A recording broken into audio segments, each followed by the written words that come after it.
Election Pooram Palakkad നിന്നാണ് തുടരുന്നത്. വിനേഷ് നിൽക്കുന്നിടത്ത് നല്ല ചൂട് ഇന്നും ഉണ്ട് എന്ന് തോന്നുന്നു. അത്രമേൽ കാലാവസ്ഥ പ്രതികൂലമാണ്. എപ്പോഴും തെരഞ്ഞെടുപ്പ് പോരാട്ടത്തിന് ചൂട് ഇപ്പോഴും കൂടുതൽ തന്നെയാണ്. വീറും വാശിയുമുള്ള പോരാട്ടമാണ്. സജിത്ത് നേരത്തെ സൂചിപ്പിച്ചു വെച്ചത് പാലക്കാടുള്ള MLA വടകരയിൽ പോയി മത്സരിക്കുന്നു എന്നുള്ളതാണ്. അവിടെ സജിത്തിന് വടകരയിൽ ഈ MLA വിജയിക്കുകയാണ് എങ്കിൽ എന്നതായിരിക്കുമല്ലോ അല്ലേ സംശയം?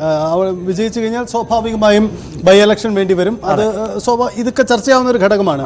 ദിനേഷ്, ഈ പാലക്കാട് MLA ഷാഫി പറമ്പിലിന്റെ ഒരു അസാന്നിധ്യം രണ്ട് തരത്തിലുള്ള പ്രശ്നം ഒരുപക്ഷെ UDF നേരിടുന്നുണ്ടാവാം.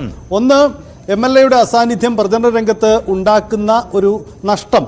മറ്റൊന്ന്, ഒരാൾ ഇവിടുന്ന് അവിടെ പോയി മത്സരിക്കുമ്പോൾ സംഭവിക്കുന്ന രാഷ്ട്രീയ നീക്കത്തെ എങ്ങനെ വിശദീകരിക്കുമെന്ന ഒരു ബുദ്ധിമുട്ട്, പ്രതിസന്ധി കോൺഗ്രസിനും UDFനും മുന്നിൽ അവിടെ ഉണ്ടാകാം. ഇതൊരു പ്രതിസന്ധിയാണോ യഥാർത്ഥത്തിൽ? അതവർ മറികടക്കുന്നുണ്ടോ അതിനെ?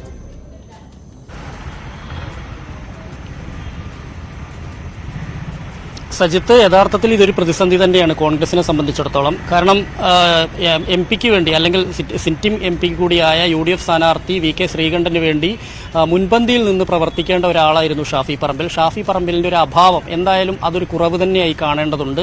കാരണം പാലക്കാട് നഗരത്തിൽ, പാലക്കാട് മണ്ഡലത്തിൽ, പാലക്കാട് നിയമസഭാ മണ്ഡലത്തിലെല്ലാം തന്നെ സജീവമായി ഉണ്ടാവേണ്ട ഒരാൾ കൂടിയായിരുന്നു ഷാഫി.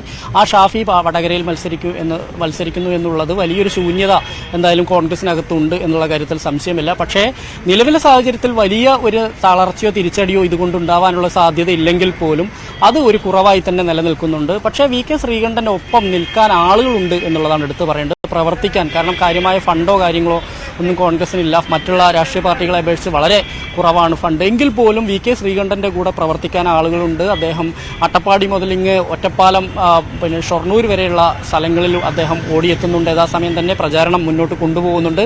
പക്ഷേ ഞാൻ നേരത്തെ സൂചിപ്പിച്ച പോലെ തന്നെ LDFും BJPയും ബഹുദൂരം മുന്നിലാണ് പ്രചാരണ രംഗത്ത് എന്നുള്ള കാര്യം നമ്മൾ എടുത്തു പറയേണ്ടതാണ്.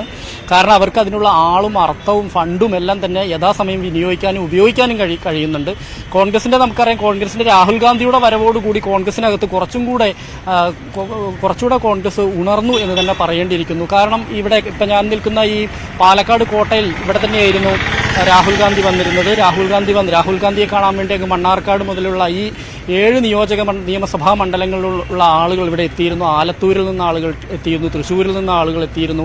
ഇങ്ങനെ പല ഭാഗങ്ങളിൽ നിന്നും രാഹുൽ ഗാന്ധിയെ കാണാൻ ആളുകൾ എത്തിയിരുന്നു. ഈ രാഹുലിൻ്റെ ഒരു വരവും ഈ VK ശ്രീകണ്ഠനും അതുപോലെ തന്നെ രമ്യ ഹരിദാസിനും വേണ്ടിയുള്ള വോട്ട് അഭ്യർത്ഥന ഉൾപ്പെടെയുള്ള കാര്യങ്ങൾ, ഇത്തരം കാര്യങ്ങൾ എടുത്തു പറയേണ്ടതാണ്. ഇതെല്ലാം തന്നെ വലിയ തോതിൽ തന്നെ സ്വാധീനിക്കപ്പെടും എന്നുള്ള കാര്യത്തിൽ സംശയമില്ല. കാരണം കോൺഗ്രസിന് കൃത്യമായൊരു അടിത്തറയുള്ള ഒരു സ്ഥലം കൂടിയാണ് ഇവിടെ. നമുക്കറിയാം VS വിജയരാഘവനെല്ലാം മത്സരിച്ച കാലത്ത് നമുക്കറിയാം, അദ്ദേഹമെല്ലാം വിജയരാഘവനും VS വിജയരാഘവനും തമ്മിൽ ഏറ്റുമുട്ടിയ സംഭവം ഉണ്ടായിട്ട് അങ്ങോട്ടും ഇങ്ങോട്ടും തോറ്റും ജയിച്ചും മുന്നേറിയിട്ട്. പക്ഷേ മണ്ഡല പുനർനിർണയത്തിന് ശേഷം കൃത്യമായും ഇടത്തോട്ട് ചാഞ്ഞ മണ്ഡലമാണ് കഴിഞ്ഞ തവണ ശക്തമായ തിരിച്ചടി നൽകിക്കൊണ്ട് VK ശ്രീകണ്ഠൻ പിടിച്ചെടുത്ത്. ആ VK ശ്രീകണ്ഠൻ ഇന്ന് വലിയ വളർച്ചയുടെ ഘട്ടത്തിലാണ്. ആ DCC പ്രസിഡന്റിൽ നിന്ന് MP-യിലേക്ക് എത്തിയപ്പോൾ അദ്ദേഹത്തിന്റെ ജനകീയ മുഖം ജനങ്ങൾ മനസ്സിലാക്കിയതാണ്. അത് വോട്ടായാൽ UDFന് വലിയ ഗുണം ചെയ്യും എന്നുള്ള കാര്യത്തിൽ സംശയമില്ല. പക്ഷേ മറുവശത്ത് നിൽക്കുന്ന വിജയരാഘവൻ അതിശക്തനാണ് എന്നുള്ള കാര്യത്തിൽ സംശയമില്ല. പാർട്ടി എന്ന സംവിധാനം അദ്ദേഹത്തിനൊപ്പം 100% നിലനിൽക്കുന്നു. കഴിഞ്ഞ തവണ MP രാജേഷിനൊപ്പം 100% പാർട്ടി ഉണ്ടായില്ല, അല്ലെങ്കിൽ